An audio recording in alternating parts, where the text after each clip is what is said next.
大家好，今天给大家讲这几个话题啊。中国银行行长刘金涉嫌秦刚贪腐案，彭丽媛因为席包子的私生子大闹中南海啊，弟弟习远平无奈之下亲手处决了秦刚。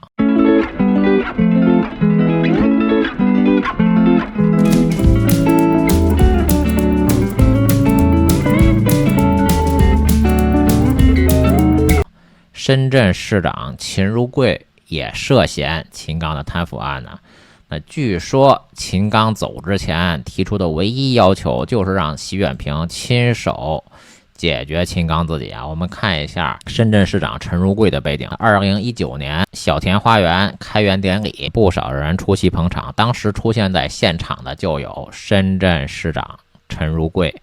陈如贵当时率领深圳市代表团参观了该花园，傅小田全程陪同并讲解啊。也就是说，陈如贵是秦刚的人，是弟弟习近平的人，是习近平的人。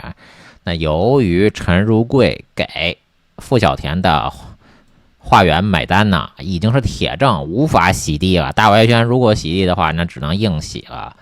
这个深圳市长陈如贵啊，就是席包子的马仔，这没法洗啊，铁证。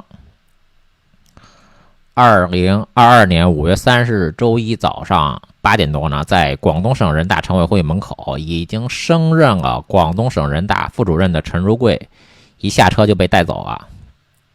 直到2024年8月被判无期徒刑啊。这里面有一个细节啊。这个陈如贵是广东省人大的副主任，当时的主任就是现在的中纪委书记陈希啊。我记得陈希还抓了另外一个人大副主任，忘了是谁了。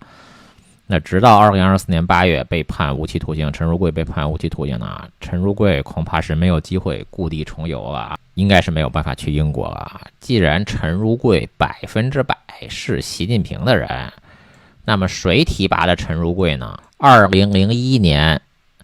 39岁的陈如贵担任广州市建设委员会的副主任（广州正局级）呢。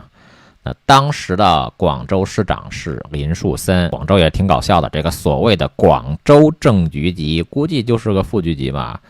那副局级在广州市的范围内享受正局级待遇吧。那包括之前的。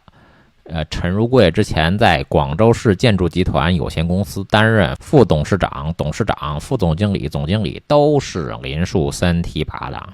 那2007年呢，45岁的陈如贵任广州市政府秘书长。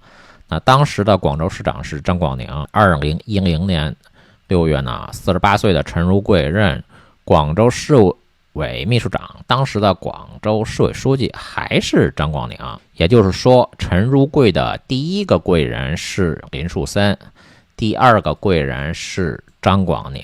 林树森和张广宁肯定都是习近平的马仔啊，不然陈如贵不能给习近平的弟弟习远平的情人傅小田送分手花园啊。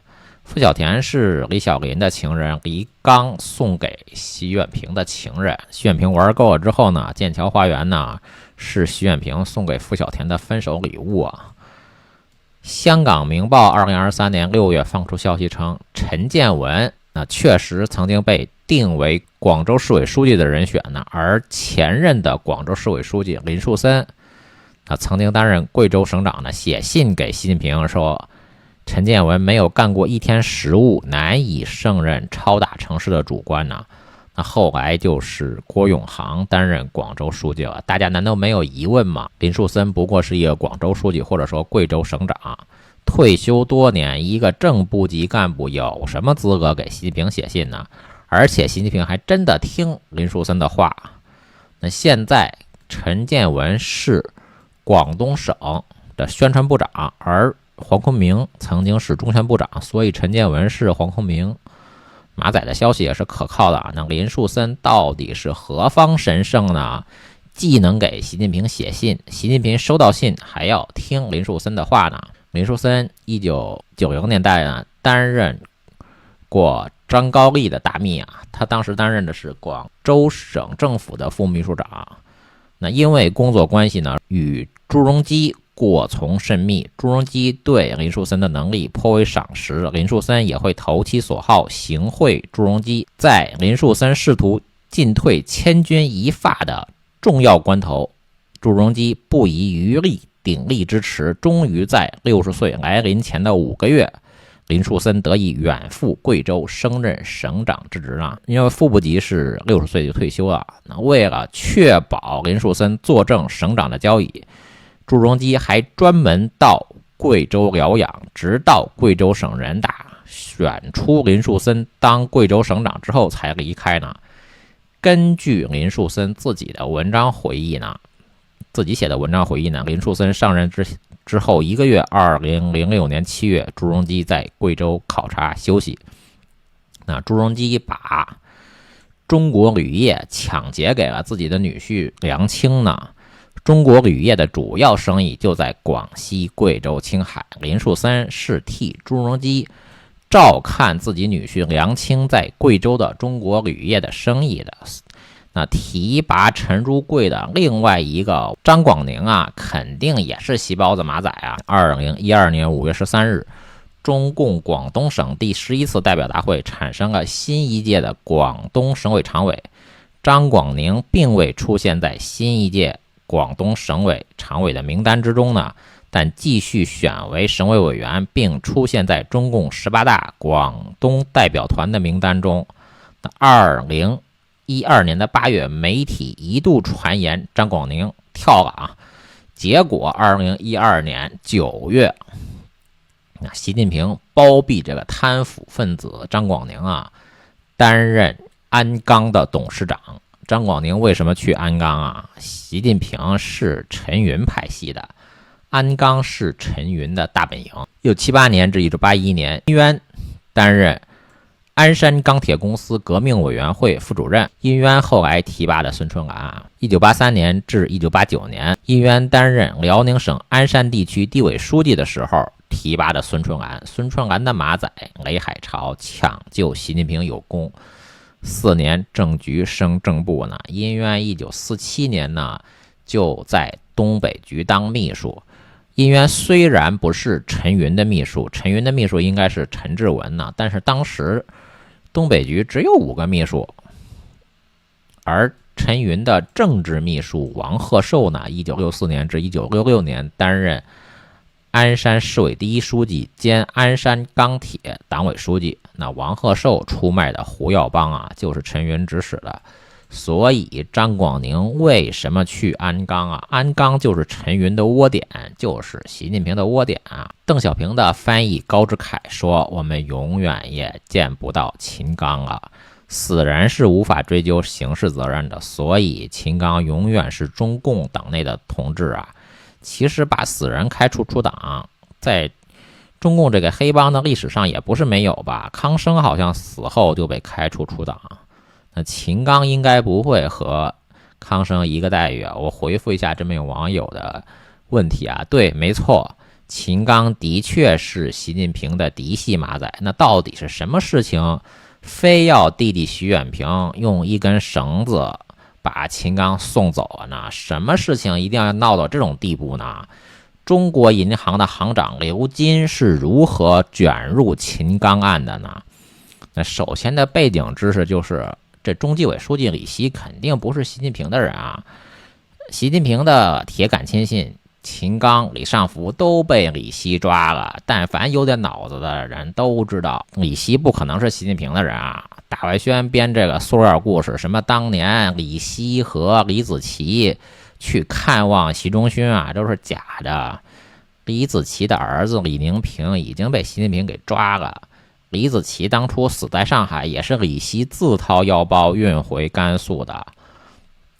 那陆浩是冯继新的秘书，冯继新12大的时候推荐的胡锦涛，陆浩提拔的。李希是中纪委书记，郝鹏是辽宁省委书记，江信志是中组部的常务副部长啊。李希、郝鹏、江信志这3个人都是同样的背景啊，都是温家宝的亲信。那现在温家宝的亲信要抓秦刚，要抓中国银行的行长刘金。那么秦刚和中国银行行长刘金到底犯了什么事情呢？答案就是正部级的35岁定律啊，这是我发明的定律啊。省委书记或者省长或者国务院或者中共中央的正部级干部啊，一定要在35岁之前认识总书记或者总理本人，或者是总书记或者总理的铁杆亲信呢，才可能当上正部级干部。也就是说，你要先要认识总书记才能晋升正部级，而不是你晋升正部级之后才认识的总书记，那是不可能的啊。那秦刚是不是正部级？秦刚都已经副国级了，所以秦刚他肯定也要符合这个35岁定律才行啊。我们先看几个例子，凡是正部级的，那必定是35岁之前认识了总书记，我就没有发现过反例的，相反的例子、相反的证据没有啊。除非是中共的黑箱政治，我们不知道。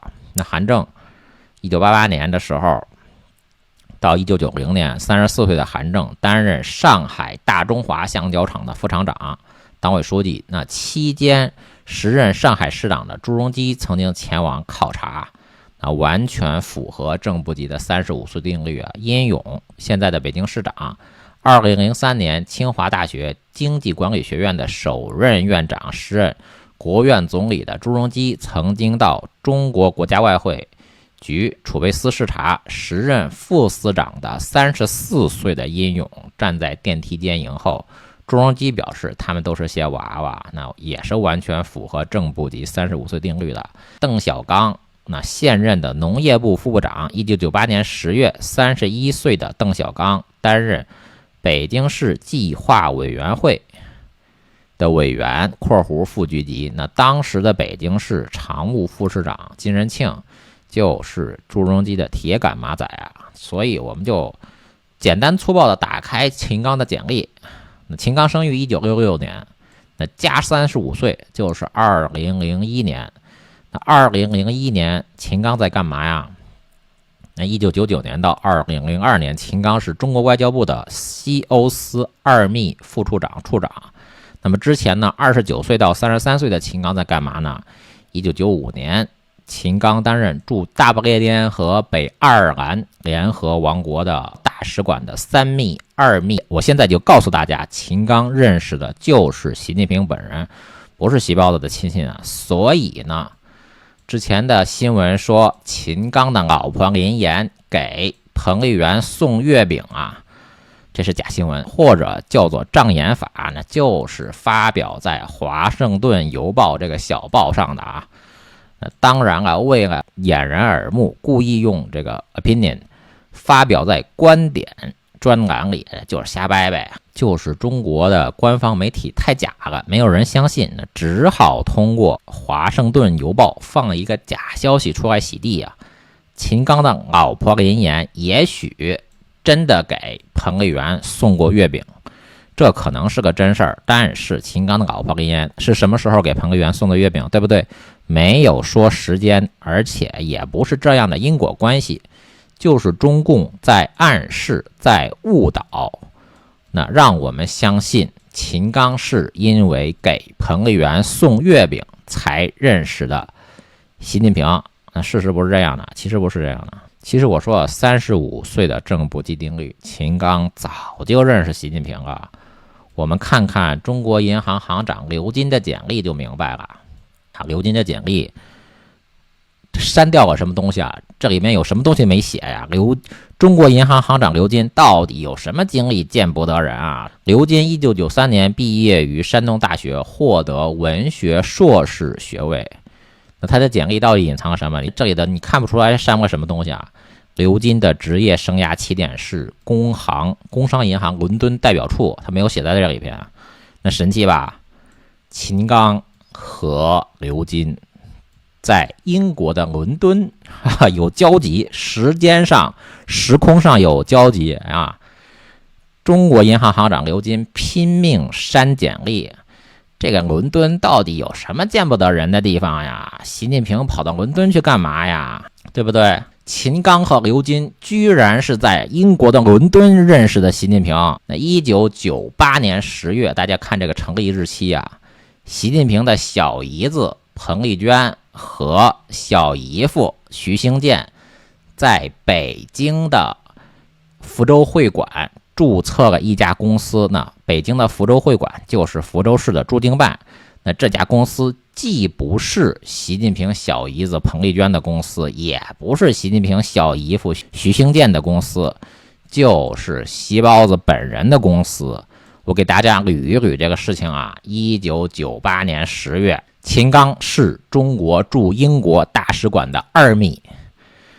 那中国银行行长刘金是工商银行驻伦敦代表处。那习包子本人呢，习近平是福州市委书记。当时的习近平特别的缺钱，以小姨子彭丽娟和小姨夫徐兴建的名义注册了一家公司，收受贿赂。男人呢，一般什么时候会特别缺钱呢？不就是包二奶、包小三、有私生子的时候吗？那习近平和柯玲玲1982年离婚，是什么原因让习近平给柯玲玲打了3年的电话？而柯立明刚刚好出生在1982年。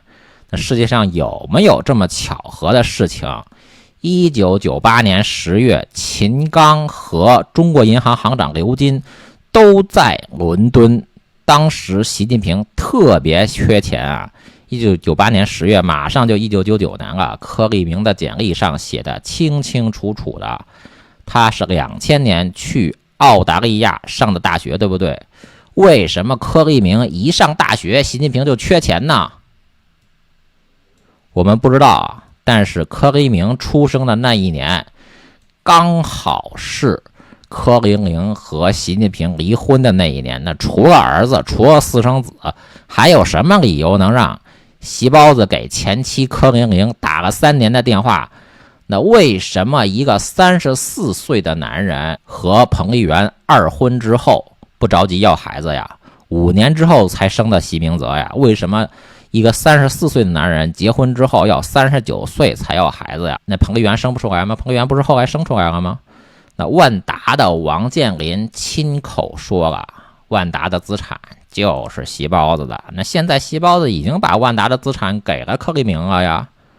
也就是说，习包子给了柯立明2次钱。头一次是1999年柯立明上大学的头1年，习近平受贿，通过秦刚，通过现在的中国银行行长刘金，当时在工商银行的伦敦代表处，把习近平受贿的钱洗钱到英国，到伦敦。那后来彭丽媛的党性不足，在中南海大闹。那现在李希又要抓秦刚，那弟弟徐远平实在是没办法，只有亲自处决了秦刚。那秦刚和徐远平之间的关系呢，很暧昧，很复杂。那据说秦刚走之前的唯一要求，就是要求徐远平亲手送他走。这最后也的确是徐远平用一根绳子送走秦刚的。他们之间玩的那些什么窒息啊、性爱啊，太洋了，太高级了，我也不太懂啊。好的，谢谢大家。